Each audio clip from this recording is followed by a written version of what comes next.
السلام عليكم ورحمة الله، مرحبا بكم معي من جديد فيديو جديد. اقتراح اليوم إن شاء الله ودائما مع الوصفات السهلة والاقتصادية.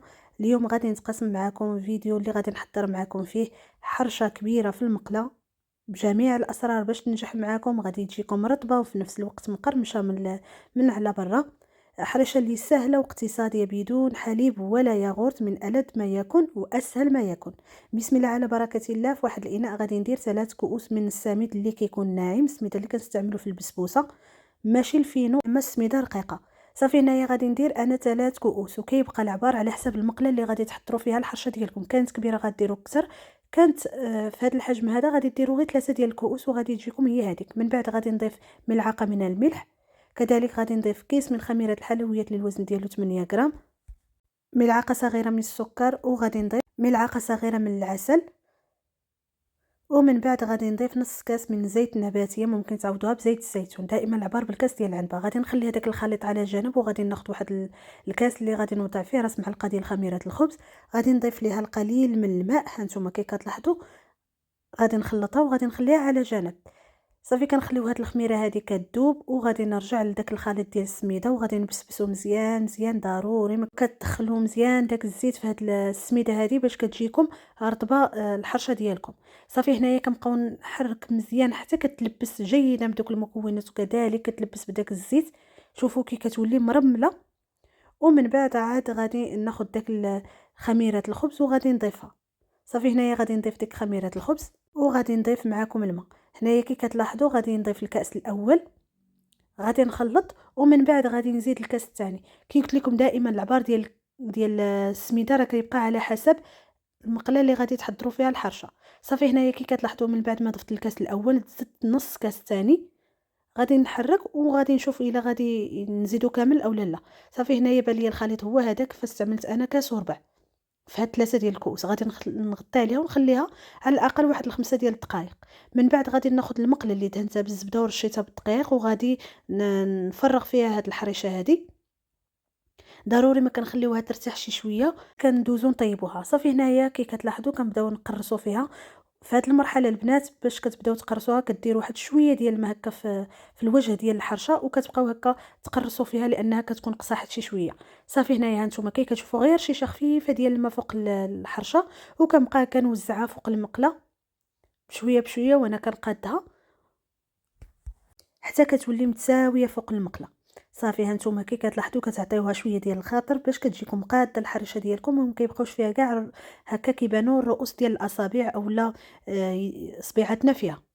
صافي هانتوما كي كتلاحظوا كنبقاو نقادو الحريشه ديالنا مزيان مزيان، وحتى دوك الاصابع ديالنا ما كيبقاوش يبانوا. فكناخذوا السميده وكنرشوها مزيان مزيان. ضروري ما كنرشوا الحرشه ديالنا بالسميده حتى كتغطى كامله بديك السميده. هنايا ما غاديش نستعمل شي سميده اللي مخلطه بالزيت، غير السميده العاديه كنبقى هكا نوزعها فوق الحرشه باش كنقادها وكنساوي ليها الوجه ديالها. في هذه المرحله البنات كتبغي شي شويه ديال الوقت باش كنقادوها مزيان وما كيبقاوش يبانوا لنا نهائيا الاثار ديال الاصابع ديالنا في الحرشه. صافي هنا كنبقى نحاول انني نوزع ديك السميده وانا كنقاد حتى كتقاد تماما وما كيبقاوش يبانوا ليا نهائيا الاثار ديال الاصابع. صافي من بعد هنايا ما قديتها هانتوما كي كتلاحظوا كتبقاو تقادوها بالصفحه ديال يديكم، يعني باش ملي كتقلبوا الحرشه ديالكم طيب على الجهه الثانيه ما كتبقاش تبان نهائيا دوك الاثار ديال الاصابع. صافي هنايا من بعد ما قديتها كامله غادي ناخذ هكا واحد السباتيل اولا غير معلقه، وبقاو تقادوا ليها الجوانب باش يجيو مفينين. هنا انا غادي نستعمل هاد السباتيله هادي وغادي نقاد ليها الجوانب كامله حتى كتقاد. ومن بعد غادي نحاول انني نحيد دوك الاثار اللي باقين هانتوما. ومن بعد غادي نديرها فوق نار اللي كتكون متوسطه. بالنسبه للنار ما كديروهاش نار اللي كتكون مجهده، وما كديروهاش مهيله باش ما تجيكمش قاصحه. هانتوما البنات واحد الملاحظه، في حاله ما بدات كتنفخ لكم يعني الحرشه ديالكم كديروا واحد الصينيه اولا واحد طبسيل هكا اللي يكون خفيف شي شويه، وكتبقاو تقاديو به الوجه ديال الحرشه. الا بانت لكم هكا دارت شي فقاعات في الوسط غير كينشف ليها الوجه ديالها صافي ما كتبقاش دير نهائيا دوك الفقاعات. بعض المرات كتبقى تنفخ لينا من الوسط. صافي هنايا كتبقاو ديروا عليها ديك الصينيه وكتبقاو تحركوا غير بشويه بشويه حتى كتنشف. صافي من بعد ما كتبقاش نهائيا دير لكم دوك الفقاعات في الوسط. صافي هنايا انا راه طابت ليا من الجهه الاولى، غادي نقلبها باش تكمل الطياب ديالها.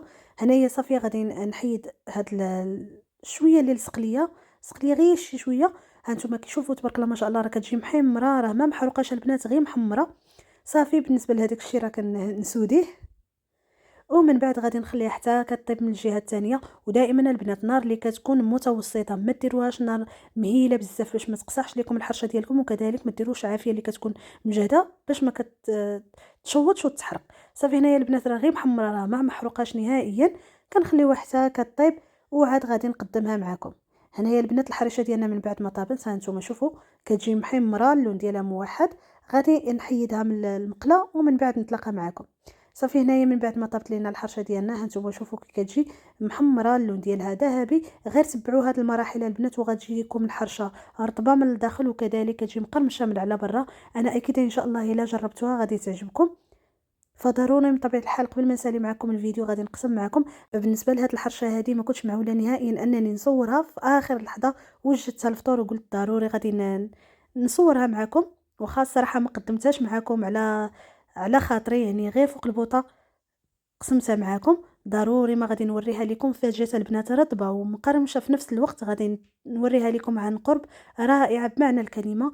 تبعوا هذا الفيديو هذا وغادي تجربوها ان شاء الله كيف ما عجبكم الحريشات السابقه اللي شاركت معكم، الحريشات اللي كيكونوا فرديين وعجبوكم. كذلك هذه الا جربتوها انا اكيد ان شاء الله غادي تنال الاستحسان ديالكم وغادي تعجبكم. شكرا بزاف على المتابعه، شكرا على وفائكم وعلى كلماتكم الطيبه. دمتم في رعايه الله وحفظه، ومع السلامة مع فيديو جديد إن شاء الله.